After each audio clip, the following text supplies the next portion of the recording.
I'm sitting here with Dr. Cherry, the trombone professor at Westchester. Try that again. Don't breathe up in there. All right, I'm sitting here with Dr. Cherry, the trombone professor at Westchester University, and he had his recital about a week ago, and here to just ask him a couple questions. We're going to go back a little bit.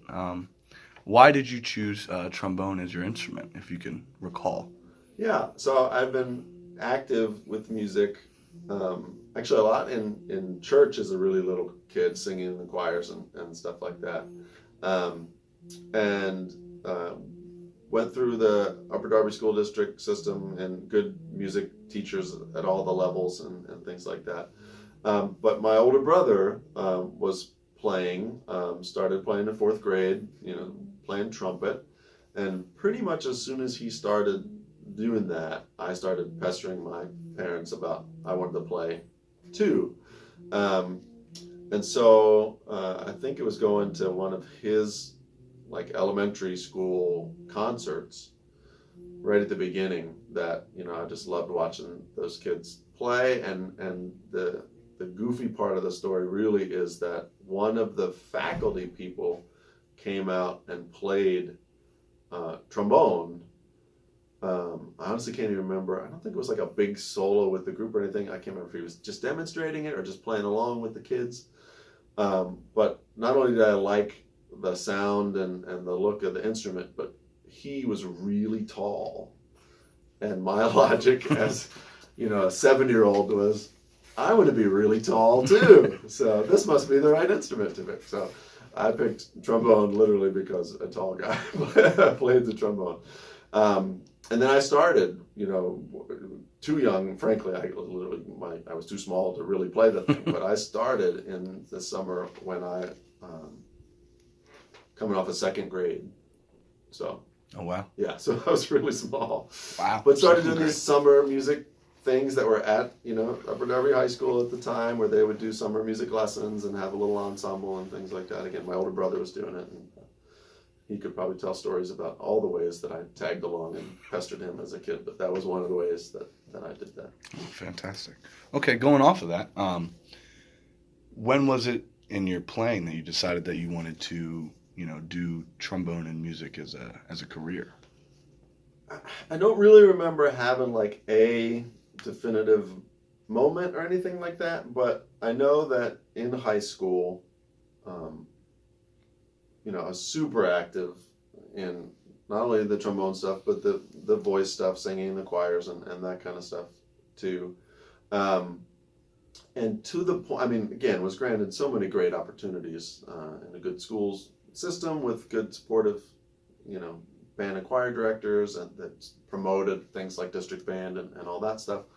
And summer festivals that I did with groups outside the school and things like that. But I was involved and busy enough and invested enough that my academic teachers were bothered and giving me a hard time because I was literally missing school to go do this festival and that festival and this band trip and then this choir trip and all that stuff. And I liked academics, quite frankly, and had success in those classes. But I knew pretty much through high school that I wanted to do music. I didn't know what I wanted to do. I went to college really not knowing what I wanted to do. Everybody told me I had to be a music ed major, which I didn't because I for whatever reason, was not interested at all in the idea of being like a high school band director. I had great high school band directors, but something about that, I think it was my colleagues in there, I couldn't wrap my head around the kids that were troublemakers or doing band and not into it or whatever. And I was like, I'm not dealing with these people. So I ended up doing performance, and I didn't even really have an idea of what that was or what I was going to perform or anything like that. I just knew I loved to play. I loved to sing. I just kind of knew I couldn't live without it. And so I just pursued performance. Now I wish I'd gotten a music ed degree because in this job, in my teaching career, there would have been benefits to that I had to catch up on kind of on the job a bit. But Well, That's very fair. Okay. Well, you talked about your repertoire in our class, so we're not going to talk about that too much. But as someone who majored in music performance, I'm curious on like how you go about learning these pieces with your busy schedule, kind of like from beginning to end. And were there any pieces that you spent extra time on because they were Right. extra hard and whatnot? Yeah. So I try to practice what I preach to my students about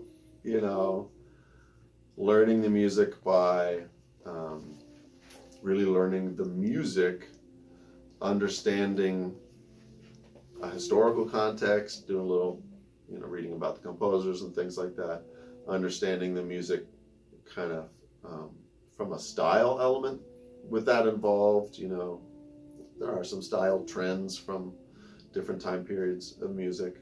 Something like the Baroque piece, the Galliard, that that's not a trombone piece. How much do you try to kind of, I don't know, emulate's too strong of a word, but a bassoon approach or a cello approach or something like that. But just trying to take those things into account when I'm working on it. And then in terms of the actual practice, doing good work of really being able to hear and sing the melody lines, really being clear on the rhythm, practicing things slowly and under tempo for accuracy and for ease and comfort, living with the music at a speed and in a practice style that tries to make it feel, if not easy, at least very comfortable and manageable. And I think we practice stuff, especially the stuff that's a little bit harder or difficult, and somehow get into the mindset that it's just supposed to feel difficult, frantic, whatever, on the edge the whole time of whether we can play all the notes or go fast enough. And I try to not do that, live with it, comfortable tempos and things like that. And then balancing out the practice, just daily practice on the stuff. You can't play some of this literature if you play it once in a while. You have to spend at least a little bit of time each day on all the different music. But there were things in the Baroque piece with the ornamentation. There's, it's not improvised in that I worked it out and made a plan, but it's my own ideas based on some common practice things, but of how I wanted to ornament, what notes I was going to play, how I was going to do that. And that took a little while to work out my plans for that and to practice it up. I mean, when you ornament that stuff, it ends up being extra notey and quick, passages and things like that. So there's challenges to work on it. But the last piece on the program, that gospel song fantasy, was something I've performed before. So that makes a big difference just in terms of the preparation. New music to me versus something I've already worked out before and performed before. The Galliard and the Stecky variations were both new to me performance-wise. So the first half was, the work of learning and putting it together. I would say also just as I set my recital date, the nice thing about having it later in the year is I had plenty of time during the school year to consider it and work it up and things like that. But it honestly was probably kind of over the Christmas break that I really settled on the program and what I was going to do. So from that break through the recital in April was really the practice on the new pieces to put it together. Awesome. Well, thank you very much for your time, Dr. Cherry. Thank you. You sounded wonderful. Thanks very much. And someone who interacts with a lot of trombone students, I know you're doing a great job. So thank you for all your time. Thank you. Thank you.